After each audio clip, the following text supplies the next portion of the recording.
Bienvenue. Si ce genre d'histoire vous plaît, n'oubliez pas de vous abonner et d'activer les notifications pour ne rien manquer.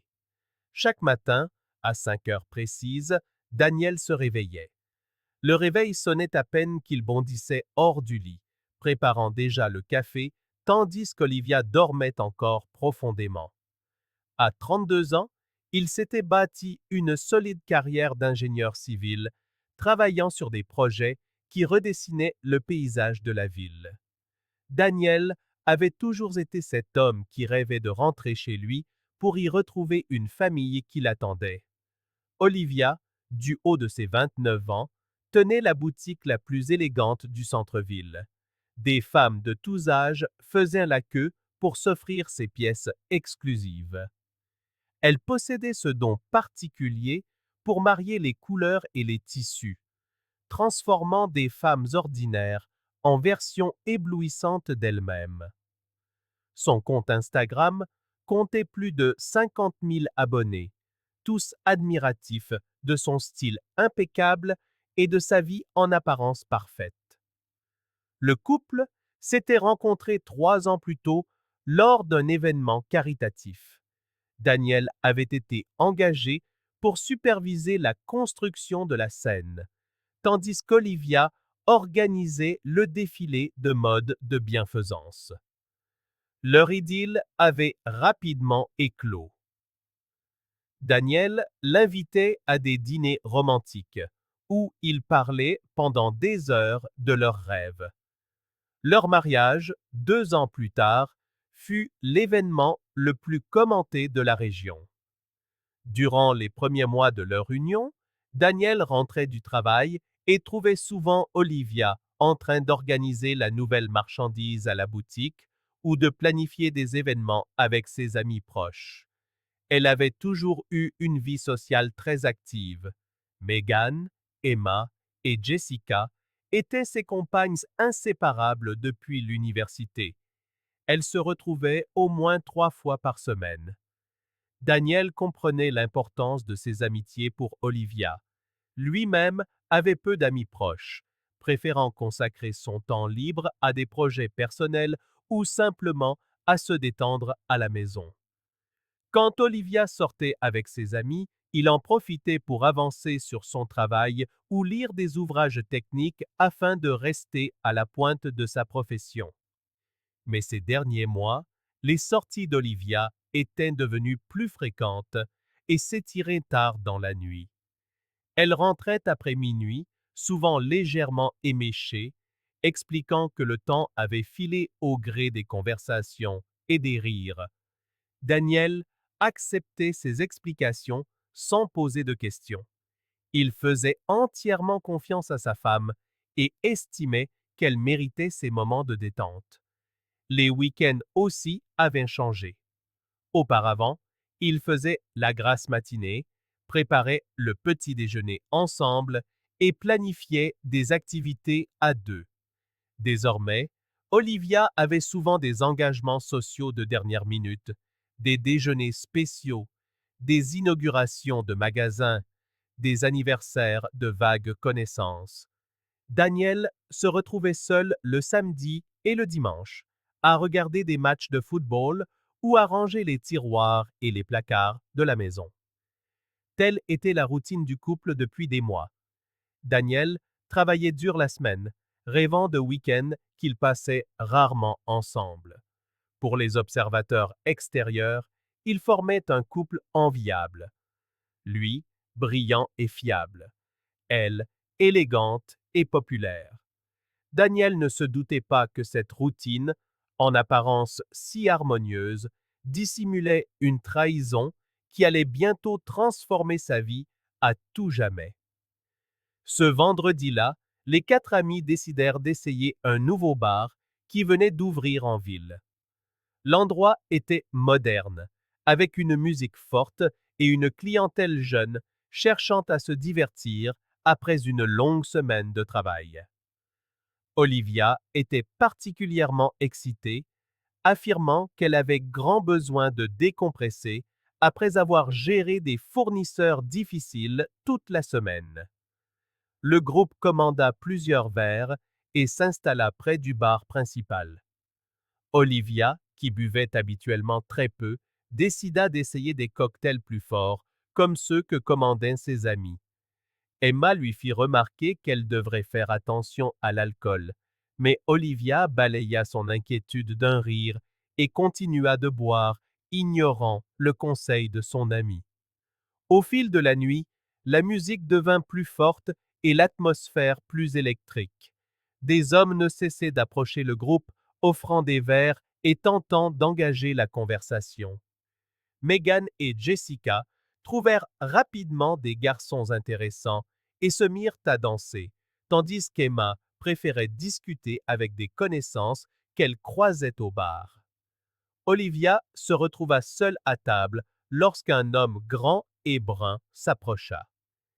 Il était visiblement plus jeune que Daniel, vêtu de vêtements décontractés mais élégants, avec ce sourire confiant qui attirait l'attention. Il se présenta comme Bruno, déclara travailler dans le marketing digital et la submergea de compliments flatteurs et exagérés sur son style. Normalement, Olivia aurait poliment décliné sa compagnie pour rejoindre ses amis. Mais l'alcool avait complètement obscurci son jugement, et l'attention de ce bel inconnu la faisait se sentir désirable d'une manière qu'elle n'avait pas ressentie depuis longtemps. Daniel était un mari merveilleux, mais la routine du mariage avait émoussé l'étincelle de la passion qui lui manquait profondément. Bruno lui offrit des verres, fit l'éloge de sa boutique en apprenant son activité et montra un intérêt exagéré pour ses histoires sur la mode et ses clientes célèbres. Ils parlèrent pendant plus d'une heure, riant de blagues complices et échangeant des regards qui dépassaient clairement la simple conversation entre étrangers. Emma tenta d'intervenir à plusieurs reprises, s'approchant de la table pour rappeler à Olivia l'heure et son mari qui l'attendaient. Mais son ami, visiblement ivre et sous le charme, l'écarta avec impatience, insistant sur le fait qu'elle ne faisait que discuter et s'amuser après avoir consacré tant de temps à son travail. Megan observait la scène de loin, un nœud à l'estomac. Elle connaissait Olivia depuis des années et ne l'avait jamais vue se comporter de manière aussi irresponsable et dangereuse. Elle tenta de s'approcher, mais Bruno et Olivia étaient complètement absorbés l'un par l'autre, ignorant tout ce qui les entourait. Quand le bar annonça sa fermeture dans 30 minutes, Bruno murmura quelque chose à l'oreille d'Olivia qui la fit rougir et rire nerveusement. Emma le vit écrire sur une serviette et la tendre à son ami, qui la glissa rapidement dans son sac. Puis, l'impensable se produisit. Bruno suggéra de se rendre dans un hôtel voisin qui restait ouvert toute la nuit, et Olivia accepta sans hésiter. Emma tenta désespérément de l'arrêter, attrapant le bras de son ami et lui murmurant qu'elle commettait une terrible erreur qui détruirait son mariage. Olivia se dégagea brusquement, insistant sur le fait qu'elle méritait de s'amuser après s'être tant consacrée à ses obligations. Megan fut témoin du moment précis où Olivia quitta le bar, main dans la main avec Bruno.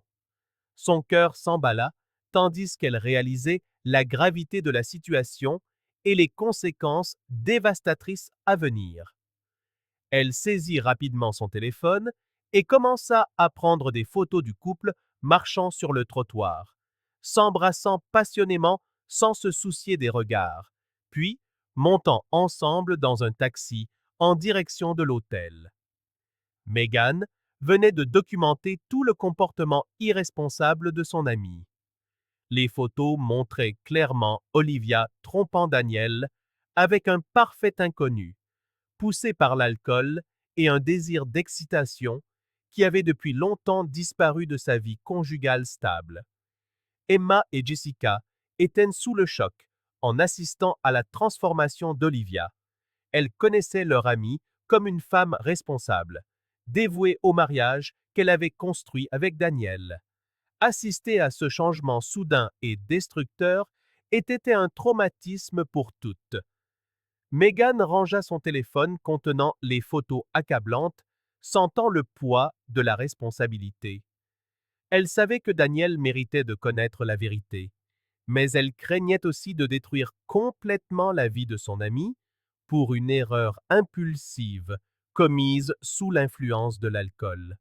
Olivia rentra chez elle aux premières heures du matin, se glissant en silence par la porte d'entrée et traversant la maison comme une ombre coupable. Daniel dormait profondément. Olivia prit une longue douche silencieuse, lavant toute trace de la nuit qu'elle venait de vivre, puis se coucha, tremblant de peur et de culpabilité. Le dimanche matin, Emma appela Olivia pour essayer de parler de ce qui s'était passé. Olivia fit d'abord semblant de ne pas comprendre et changea de sujet, mais finit par admettre qu'elle avait commis une terrible erreur qui pourrait détruire son mariage si Daniel l'apprenait. Pendant 3 jours entiers, Meghan porta le poids de ses photos dévastatrices. Elle dormait à peine, imaginant Daniel rentrant chez lui, confiant, pour retrouver une femme qui avait trahi sa confiance de manière si impulsive. La culpabilité de savoir et de se taire devenait plus insupportable à chaque heure qui passait. Jessica tenta de convaincre ses amis d'oublier complètement l'incident. Elle soutenait qu'Olivia avait douloureusement appris sa leçon, qu'elle était sincèrement repentante et que tout dire à Daniel détruirait un mariage solide pour une erreur d'un instant. Mais Meghan avait été témoin de toute la scène. Les photos étaient sans équivoque. La trahison avait été complète, indéniable, documentée dans les moindres détails. Pendant ces 3 jours de débat intérieur, Meghan observa comment Olivia avait repris sa routine normale avec Daniel. Elle préparait des dîners spéciaux, achetait de petits cadeaux sans raison apparente et faisait preuve d'une affection excessive qui compensait clairement sa culpabilité. Daniel, ignorant tout, confiait à ses amis à quel point Olivia avait été particulièrement aimante ces derniers temps, interprétant ce comportement comme le signe que leur mariage entrait dans une phase encore plus mature. Finalement, le mardi suivant, Meghan prit la décision la plus difficile de sa vie. Elle appela Daniel et lui demanda de la rejoindre dans un café près de son bureau. Quand elle le vit arriver, souriant et la saluant chaleureusement comme toujours, son cœur se brisa par avance pour la souffrance qu'elle s'apprêtait à causer. Meghan expliqua qu'elle devait lui montrer quelque chose de très difficile, mais qu'il avait le droit de connaître la vérité. Les photos défilèrent, montrant toute la séquence. Olivia parlant intimement avec Bruno, leur baiser passionné, leur départ du bar et le moment où ils montaient dans le taxi. Daniel regarda les images dans un silence absolu et troublant. Son visage perdit peu à peu ses couleurs. Sa main se crispa sur le téléphone et son regard se fixa sur chaque détail. Pendant de longues minutes, il absorba simplement la preuve de la trahison, réalisant lentement que sa réalité s'effondrait. Meghan lui expliqua chaque détail de cette nuit terrible, de l'ivresse d'Olivia à son refus d'écouter les conseils désespérés de ses amis. Daniel traita chaque information méticuleusement, commençant à relier des points qui semblaient auparavant insignifiants. Daniel rentra chez lui ce mardi-là avec un calme inquiétant qui dissimulait la tempête émotionnelle qui grondait en lui. Il trouva Olivia en train de préparer un dîner élaboré, chantonnant joyeusement dans la cuisine. Elle lui sourit, lui raconta sa journée productive à la boutique et son impatience de passer une soirée tranquille avec lui. Daniel demanda à Olivia de s'asseoir, expliquant qu'il devait lui parler de quelque chose de très sérieux. Quand elle lui demanda ce qui s'était passé, il posa son téléphone sur la table et lui montra les photos accablantes. Sa demande d'explication fut directe et dévastatrice. En voyant les images, le monde d'Olivia s'effondra. Ses mains se mirent à trembler de manière incontrôlable. Ses tentatives d'explication furent pathétiques et désespérées. Elle affirma que c'était une terrible erreur, qu'elle était ivre et qu'elle regrettait profondément. Daniel lui demanda comment elle pouvait jeter à la poubelle 3 ans de relation et 2 ans de mariage pour de l'alcool et un parfait inconnu. La seule réponse d'Olivia fut des sanglots incontrôlables et l'insistance qu'elle aimait son mari et le mariage qu'ils avaient construit. Daniel réagit avec une incrédulité totale. Il cria pour la première fois en des années, lui demandant comment elle osait parler d'amour après l'avoir trahi de la manière la plus irrespectueuse qui soit. La conversation s'intensifia lorsque Daniel l'accusa d'avoir sacrifié leur famille pour un plaisir d'un instant. Elle le supplia désespérément de lui pardonner, s'agenouillant devant lui, promettant de changer complètement. Ne plus jamais boire, ne plus jamais sortir sans lui, prouver qu'elle méritait une seconde chance. Daniel expliqua que le problème n'était pas l'alcool, mais le fait qu'elle avait été capable de le trahir lorsqu'elle avait dû choisir entre leur mariage et un plaisir éphémère. Quand Olivia insista sur le fait qu'elle choisissait son mari à cet instant, il répondit qu'il était trop tard pour faire des choix. Le moment le plus dévastateur fut lorsque Daniel présenta les papiers du divorce qu'il avait fait préparer dans la journée. À la vue des documents, Olivia paniqua complètement, suppliant et promettant n'importe quoi pour sauver leur mariage. La question cruelle et précise de Daniel, où était cette volonté vendredi dernier, la transperça. Olivia admit avoir été égoïste et stupide, mais insista sur le fait qu'elle avait appris sa leçon et méritait une dernière chance. Finalement, Daniel accepta de lui accorder cette ultime chance, à une condition. Ils iraient dîner le lendemain. Olivia devait bien s'habiller. Ils iraient dans un bar qu'elle aimait et essaieraient de repartir à zéro. Sa réaction de soulagement et de gratitude fut intense et désespérée. Le jeudi, Daniel choisit avec soin le lieu du rendez-vous. Le bar le plus populaire de la ville était bondé, comme chaque jeudi soir. Connaissances, amis, collègues et clientes de la boutique fréquentaient régulièrement l'établissement. C'était la scène parfaite pour ce qui l'orchestrait. Olivia s'habilla avec un soin particulier, choisissant une robe élégante et un maquillage impeccable. Elle était visiblement heureuse de cette chance de reconquérir son mari. Ils s'installèrent à une table centrale, entourés de groupes d'amis qui saluaient joyeusement le couple. Daniel commanda une bouteille de vin cher, porta un toast à leur relation et se comporta comme un mari aimant célébrant une réconciliation. Sa performance était convaincante et calculée. Olivia se détendit complètement, croyant que Daniel avait sincèrement décidé de lui pardonner. Elle se mit à parler avec animation de projets futurs, de voyages qu'ils pourraient faire, des changements qu'elle apporterait à sa boutique pour avoir plus de temps pour leur couple. Pendant 2 heures, Daniel joua parfaitement son rôle tout en observant discrètement l'activité du bar. Lors d'un de ses passages aux toilettes, Daniel s'approcha du gérant du bar, qu'il connaissait depuis des années. Ils échangèrent quelques mots. Le gérant consulta une note que Daniel lui tendit et accepta d'aider, souriant d'un air entendu. Quand Daniel revint à table, il trouva Olivia en train de discuter avec une cliente de sa boutique. La normalité de la scène contrastait violemment avec le drame qui allait se jouer. 15 minutes plus tard, Daniel se leva calmement et demanda l'attention de tous. Les conversations cessèrent peu à peu et des centaines de regards curieux se tournèrent vers lui. Olivia sourit timidement, pensant que son mari s'apprêtait à faire une déclaration romantique. Daniel remercia tout le monde d'être présent et expliqua que c'était une soirée très spéciale pour Olivia et lui. Un frisson d'attente parcourut l'assemblée.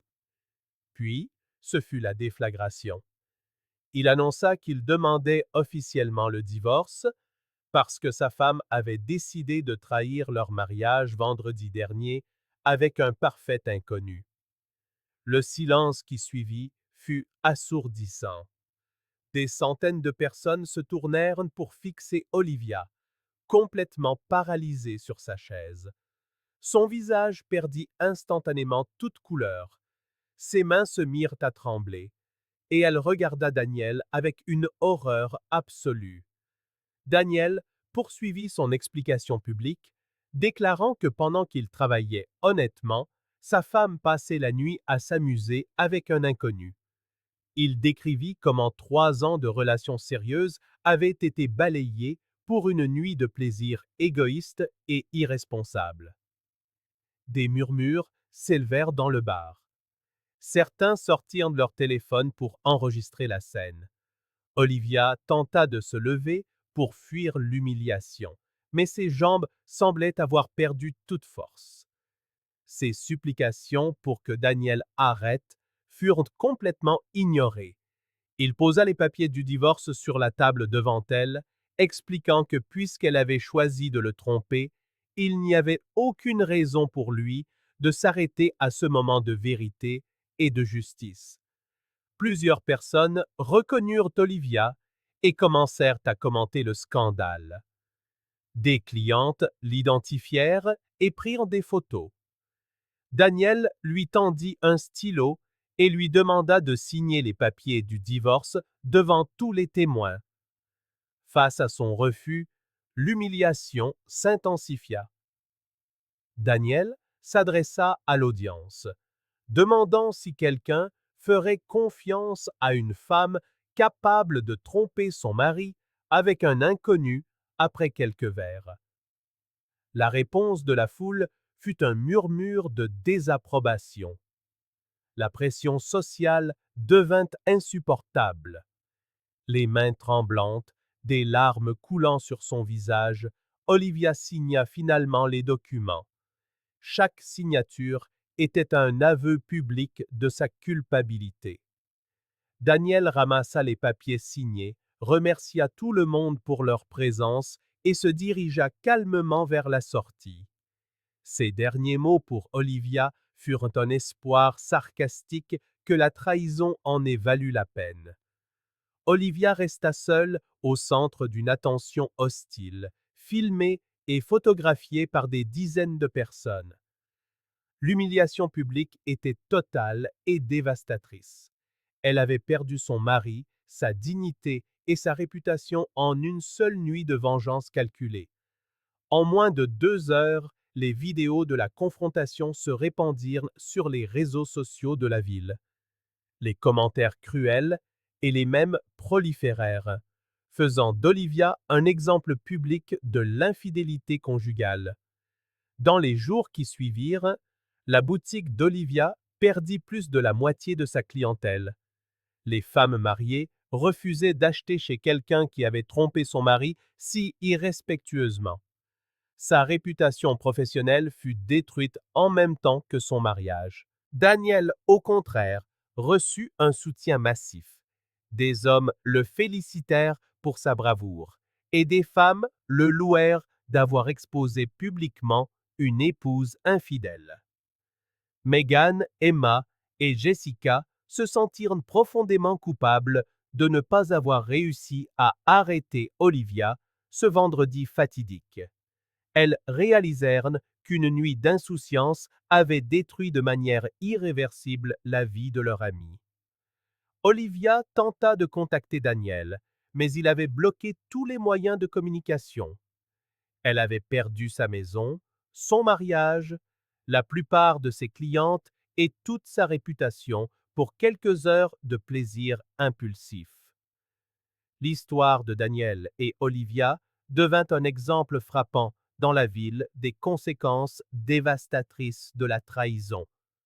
Elle montra comment une seule décision impulsive peut détruire de manière permanente des années de construction d'une vie, de relations et d'une réputation. Daniel avança, plus sage sur l'importance de la fidélité et de la confiance. Olivia dut reconstruire sa vie à partir de zéro, portant à jamais les conséquences de ses choix. Elle avait appris de la manière la plus douloureuse qui soit que quelques instants de plaisir peuvent coûter une vie de regrets et de souffrance. Merci d'avoir suivi cette histoire. Si elle vous a plu, n'oubliez pas de vous abonner et d'activer les notifications pour ne manquer aucune de nos prochaines vidéos. À très bientôt.